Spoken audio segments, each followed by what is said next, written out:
party. We like to party. We like to party. We like to party. We like to party. We like to party. Party Poker, World Open, 6, Heat 1, Neil Channing, first elimination. Yeah, well, you know, it doesn't really matter whether you're first or, you know, finish third in these things. If you're out, you're out. I mean, people sort of think the runners-up heat's something worth having. You know, even that, if you don't win it, you know, you're miserable, really. And I'm just about as miserable as usual, really. I don't know. I came back like from an early setback. I tried a bluff on Peter that didn't really work, and I was a bit low on chips. Didn't really get much going today. You know, I had quite good hands. I had kings twice, and I flopped a set one time. Didn't win hardly anything with that.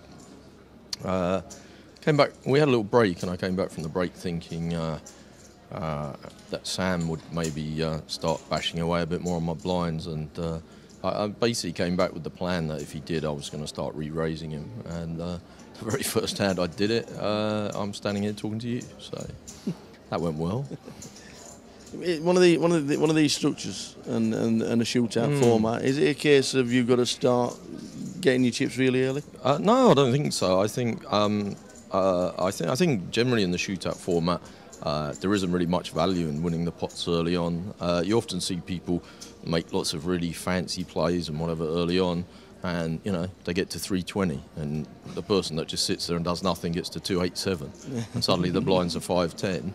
And, you know, 2 nicks on the button or 1 re-raise, and you're just level with the guy that's done 5 really risky things that were all quite brilliant to watch on TV, and you've done something that was hardly risky at all, and you've got the same chips.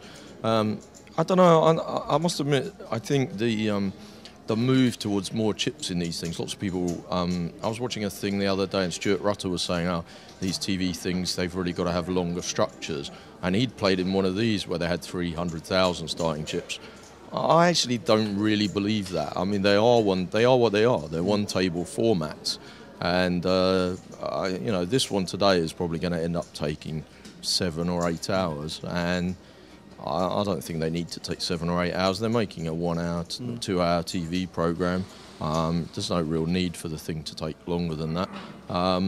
I actually preferred it when it was 100 grand starting chips. I personally think I've played in this 300,000 structure 4 times now, and I don't think I've ever seen anyone got knocked out on the first 2 levels.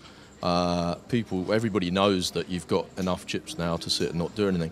The other thing that never used to happen when you used to start with 100,000 was you couldn't really 3-bet somebody and then fold because you just didn't really have enough chips. Yeah. If you 3-bet, you were pot committed. Now you can 3-bet and fold, which means everybody plays way more pre-flop than they used to. Whereas in the other game, ironically, because you had less chips, you could play a much more of a flop game. Yeah. You would think by giving people 3 times as many chips, you'd get lots more flops and, you know, lots of interesting situations will turn up. All it actually ends up being is a big pre-flop game. I mean, I don't think we had really too many flops in this game. No more than you would.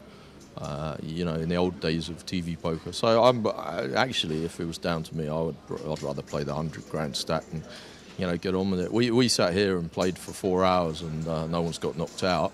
And now in about, I don't know, this level will finish in 15 minutes and there'll be 7 people sitting there with 320,000 and the blinds will be 715. So they'll have 20 big blinds. It's still a crapshoot, even though they gave you 3 times as many chips. Yeah. Well, thanks for talking, and I'm very unlucky. No worries. Cheers, Neil.